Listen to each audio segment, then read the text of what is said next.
കണങ്കാലിൽ വിട്ടുമാറാത്ത നീരുള്ള ഒരു പേഷ്യന്റിന്റെ physiotherapy management ആണ് ഇന്ന് നമ്മൾ നോക്കാൻ പോകുന്നത്.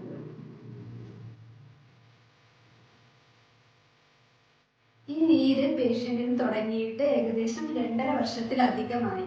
കാലിന്റെ ലാറ്ററൽ ആസ്പെക്റ്റിലാണ് കൂടുതലായിട്ടും നീര് ഡെവലപ്ഡ് ആയിട്ടുള്ളത്, അതായത് നെരിയാണി എന്ന് പറയും നമ്മൾ. അപ്പോൾ പേഷ്യന്റ് ഇവിടെ ട്രീറ്റ്മെന്റ് തുടങ്ങിയിട്ട് ഇപ്പോൾ 3 ദിവസമായി. തുടക്കത്തിൽ പേഷ്യന്റിന് ഭയങ്കര കാലിന് നല്ല റെസ്ട്രിക്ഷൻസ് ഉണ്ടായിരുന്നു, ആംഗിൾ മൂവ്മെന്റ്സിൽ മാത്രമല്ല ഒരുപാട് പെയിനും ഉണ്ടായിരുന്നു. ഇപ്പം നല്ല ഫ്ലെക്സിബിൾ ആയിട്ടുണ്ട് മൂവ്മെന്റ്സ് ഒക്കെ. അപ്പം നമ്മൾ ഫിസിയോതെറാപ്പി മാനേജ്മെന്റിൽ മെയിനായിട്ട് കൊടുത്തിട്ടുള്ളത് അൾട്രാസൗണ്ട് തെറാപ്പി, ടെൻസ്, പിന്നെ മൊബിലൈസേഷൻസ് ആണ്. ഇതുപോലെ വിട്ടുമാറാത്ത വീക്കമുള്ള പേഷ്യൻസിന് നമ്മൾ എഫക്റ്റീവ് ആയിട്ടുള്ള ഒരു ട്രീറ്റ്മെന്റ് ആണ് ടെൻസ് എന്ന് പറയുന്നത്. നിങ്ങൾക്ക് കാണാം, ടെൻസ് ആണ് ഇപ്പോൾ പ്ലേസ് ചെയ്തിട്ടുള്ളത് പേഷ്യന്റിന്റെ ആംഗിളിൽ.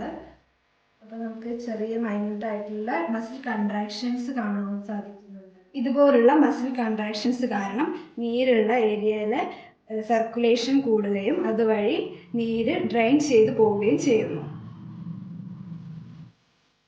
ഇതുപോലെ വിട്ടുമാറാത്ത നീരോ പെയിനോ അങ്ങനെ എന്തെങ്കിലും നിങ്ങൾക്കുണ്ടെങ്കിൽ വെച്ച് താമസിപ്പിക്കാതെ എത്രയും പെട്ടെന്ന് ഒരു ഡോക്ടറെ കൺസൾട്ട് ചെയ്ത് ഫിസിയോതെറാപ്പി ട്രീറ്റ്മെന്റ് സ്റ്റാർട്ട് ചെയ്യുക.